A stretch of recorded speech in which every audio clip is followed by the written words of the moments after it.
Гергана Николова печели континенталния приз Мис Европа 2024 година на международният конкурс за модели Future Fashion Faces World, проведен в Анталия. Седмица, изпълнена с фотосесии за различни кампании и модни дефилета, дава добър резултат за Гергана още на мини-гала награждаването, когато тя взима диамантената награда за фотомодел. Също така тя отнесе със себе си приза за вечерно облекло, като смени 2 смарагдово-зелени рокли на дизайнера Стоян Радичев. В навечерието на галата на конкурсната програма тя беше отличена като лице на няколко големи турски фирми.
Имаме удоволствието да се насладим на новият музикален дует на Начо Паскал и Петю Лозев. Инспириран от романтичното латино звучене, той пренася слушателите в един чувствен и екзотичен свят. Видеоклипът, заснет на известна конна база край Пловдив, добавя визуално изобилие към красивите ритми на песента. В главната роля се явява екзотичен модел и танцорка с българо-израелски произход, която впечатлява с изящните си движения и красота. Неизменна част от видеото е и красивият породист кон, който участва в визуалната интерпретация на песента. Специално подбран за проекта, той е микс между източно-българската и немската порода Холштайнер, известна със своята издръжливост и грация.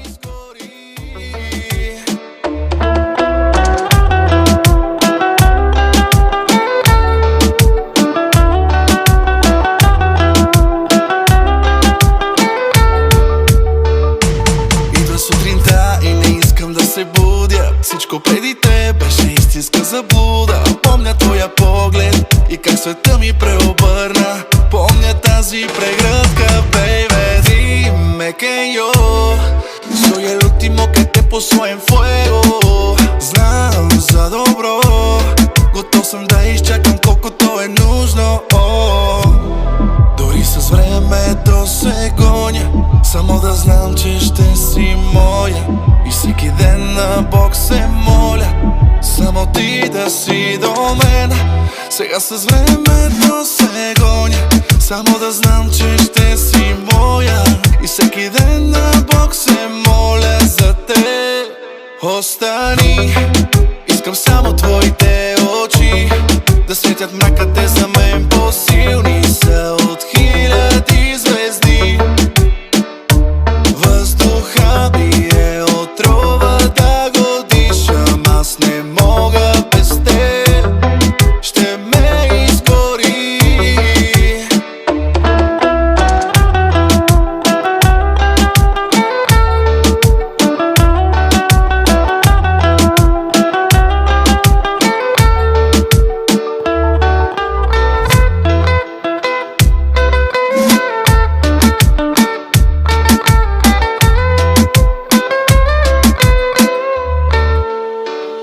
Дали е само сън, това, което случи се, не знам.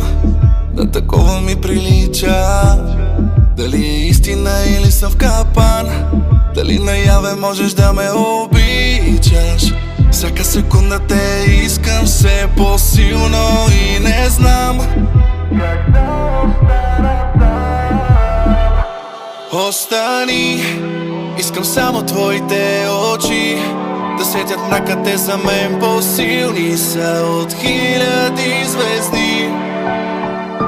Въздуха ми е отрова да го дишам, аз не мога без те, ще ме изгори.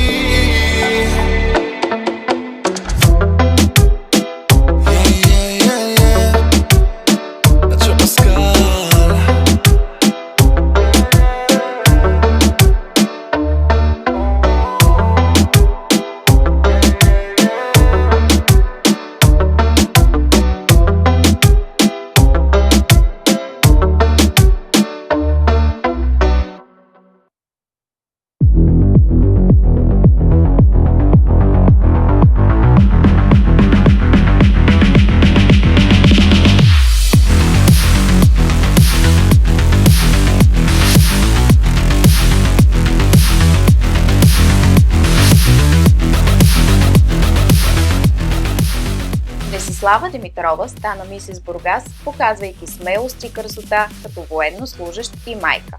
Титлата за лице на публиката спечели Мария Димитрова, хореограф, педагог и майка на 2 деца. Ирина Стадник, съпруга на моряк и икономист, се класира на 3-то място. Конкурсът за красота се проведе в хотел България и включваше дефиле с дизайнерски дрехи и бижута. Участничките представиха и бални рокли от известна бургаска дизайнерка. Публиката беше очарована от красотата и блясъка на роклите и бижутата. Всички участнички получиха награди от спонсорите на конкурса, като се обединиха за благотворителна кауза за неонатологичното отделение в Бургас. Конкурсът продължава да се превръща в благородна традиция, подкрепяйки различни благотворителни инициативи.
Филъм с кръвта ти на Десислава Дилгерян представя на читателите историята на Мия и Самуел, които се сблъскват в една неочаквана и загадъчна среща, която оставя след себе си непредвидени последици.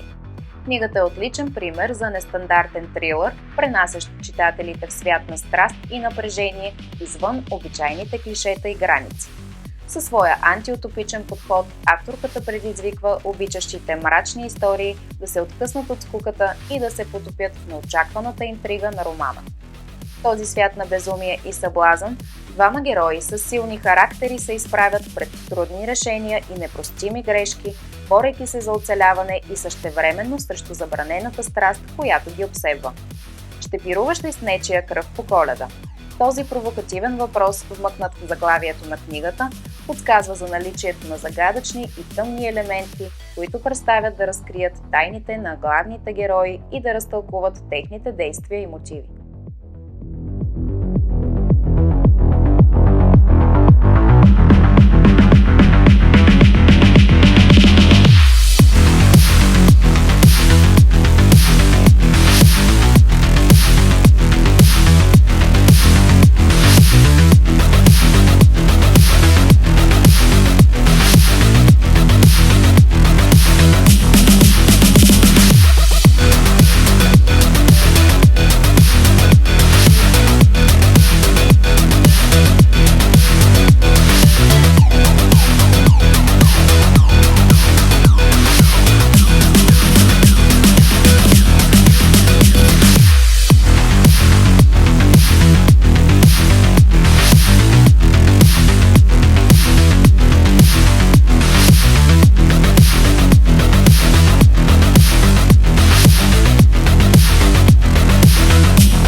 Водещата агенция за провеждане на събития City Events проведе и организира Мис Перник 2024 година. Конкурсът не е бил провеждан от 24 години, но традицията е възобновена. Александра Кашкина, менеджер на City Events, сподели: титлата Мис трябва да се идентифицира с млади български жени с висока култура, осведоменост и морални ценности. Освен външният вид и поведението на участничките, ценени качества и преимущества са липсата на езикови бариери и адекватно сценично поведение на сцена и пред публика. Победител в конкурса стана 20-годишната Полина Богданова. Освен с външност, Полина е известна и с красивия си глас. Момичето учи в Националното музикално училище Любомир Пипков и една от младите проспериращи фолклорни певици.